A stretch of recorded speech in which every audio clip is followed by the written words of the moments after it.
자, 그런데요. 우리의 분노가 여기서 그치는 게 아닙니다. 오윤성 교수님. 네, 이게 이제 지난 9월 6일 오후 3시에 서울 서대문구의 한 프랜차이즈 햄버거 가게 앞에서 발생된 사건입니다. 그 당시에 6세 된 아동이 형과 같이 바로 그 가게 앞에서 어머니가 이제 그 안에 뭐 햄버거를 사러 들어간 네. 모양이에요. 그러니까 자식들의 입장에서는 엄마가 사오면 저 맛있는 걸 먹어야 되겠다라고 생각을 하고 있는 바로 그 순간 아이고. 이게 오후 3시인데 말이죠.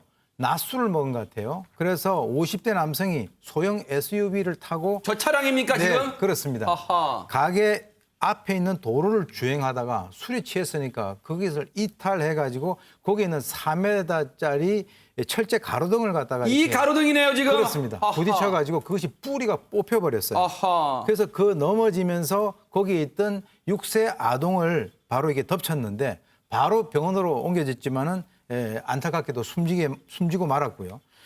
사실 그 당시 사고를 낸 50대 그 운전자는 네.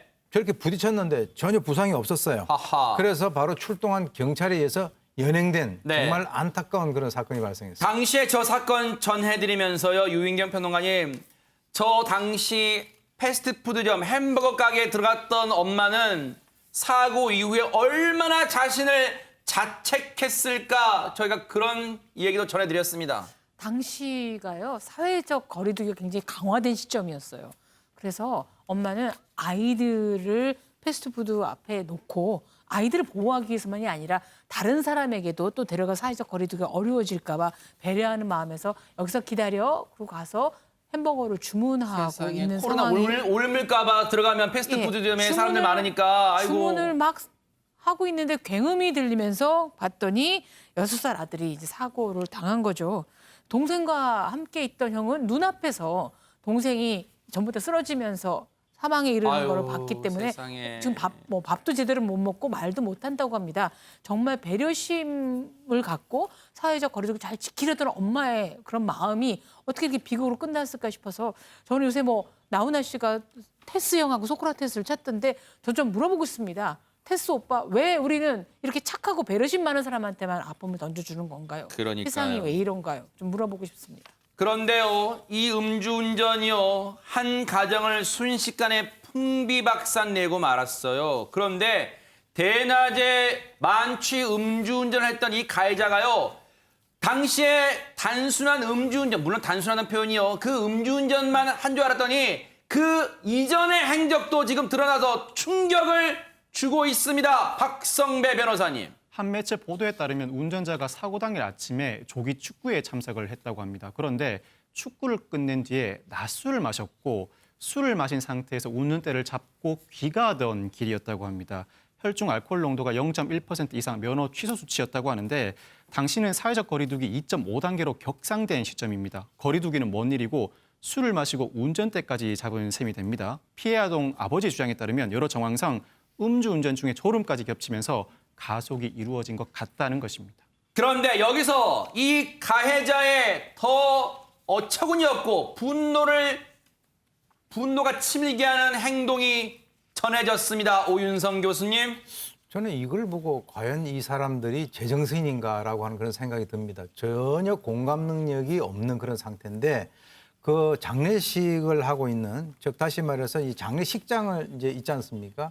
이제 손님들이 오는데 전혀 모르는 사람 두 사람이 와가지고 어슬렁거리더라는 거예요. 그러니까 이제 그때 당시에 좀 약간 이상한 게 이 사람들이 입에서 술 냄새가 났다는 거죠. 그래서 누구냐 이렇게 얘기를 하니까 가해 뭐 이런 얘기를 해서 바로 그 이 피해자의 아버지가 화를 내면서 욕을 하고 바로 그 자리에서 쫓아냈다라고 하는데 나중에 이제 경찰을 통해서 이 내막을 알고 보니까 이 두 사람이 바로 직접 그 사고를 일으켰던 당사자와 그 사람의 아들이었다라고 하니까 정말 말씀하신 대로 어처구니가 없습니다.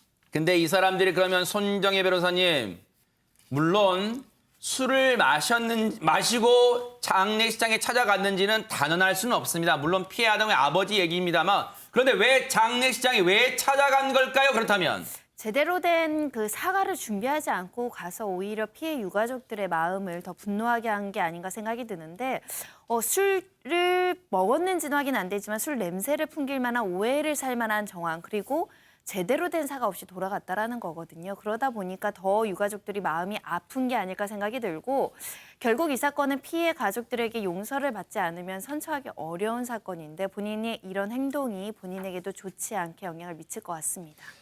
결국 피해 아동의 부모는요, 이 가해 운전자의 엄벌을 촉구하는 국민청원까지 올리게 됐습니다. 안진용 기자님. 네, 바로 오늘 그 청원글을 올렸는데요. 그 어머니의 주장을 보면은요, 또 충격적인 내용이 있습니다.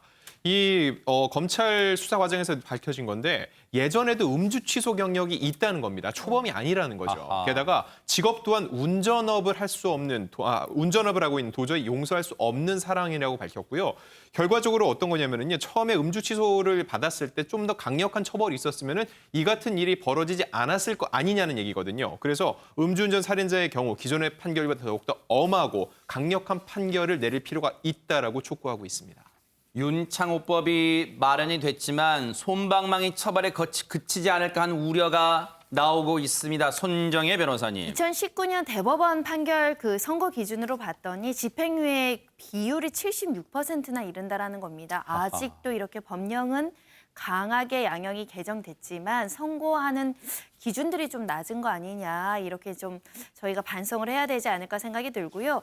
양형 기준이 근데 조금 바뀌었습니다. 2020년에 이르러서 기본 양형이 2년에서 5년 실형이 나오도록 되어 있고요. 가중되게 되면 4년에서 8년 사이가 나오게 되어 있는데 특히 음주운전 전과가 있으면 가중 요소로 보거든요.